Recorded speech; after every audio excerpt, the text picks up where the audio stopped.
Hey crafty people, it's Tasha here with another back to basics video for Wow embossing powder. Today we're talking Fab Foil.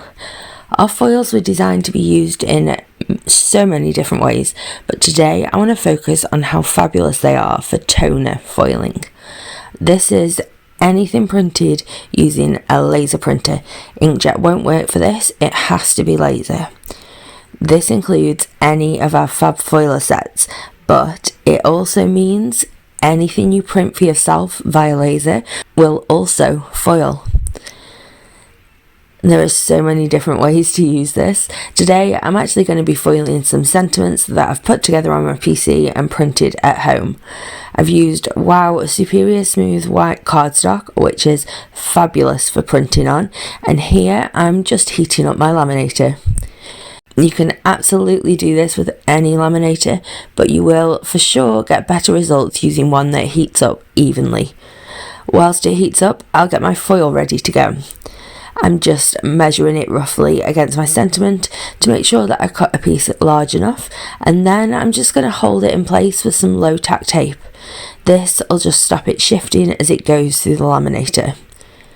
You want to always remember that your pretty side goes up with this foil. Honestly, remembering that is the hardest part. I'm feeding it into the rollers with that taped edge first, and that's going to ensure that the foil doesn't get scrunched up by the rollers.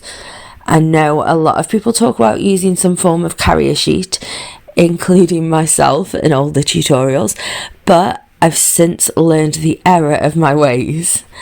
Any extra layer that you place between your foil and the heat of the rollers is going to absorb some of that heat, and that means less of it gets through to your toner image.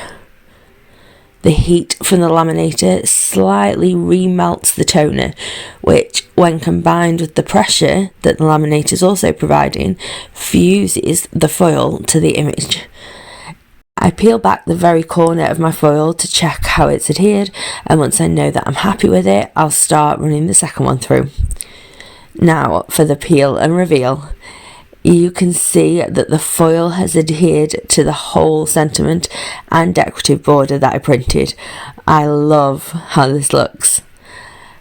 I'm not sure why, but this second one didn't give me a perfect result, but it's no problem at all. I'm just going to run it through another time to give the whole thing a little more time to work, and it came out much better that second time.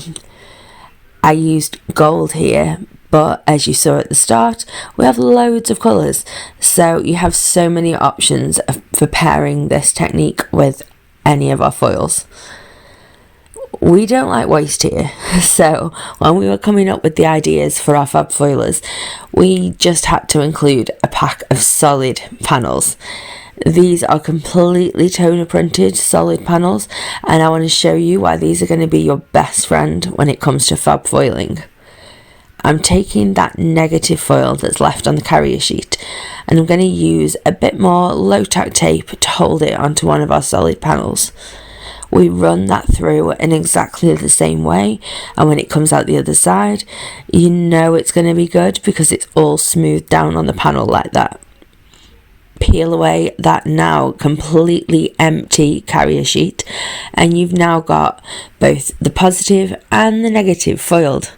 There's so much more I want to cover with these techniques, but this is a really good place to start for this back to basics. Now to turn these into cards. My mother-in-law asked me to create her some cards to give to her oncology team, and she really wanted this very specific and niche sentiment, so printing it out myself and foiling it worked perfectly for what I needed. I've got extra photos and a supplies list for each of the finished cards over on the Wow blog, with the link in the description box below. If you found this tutorial helpful, then let us know in the comments below. And if you aren't already subscribed, we would love for you to hit that button. Thank you for spending this time with me today. Have a lovely, happy, safe, and wonderful week. Stay crafty. Bye.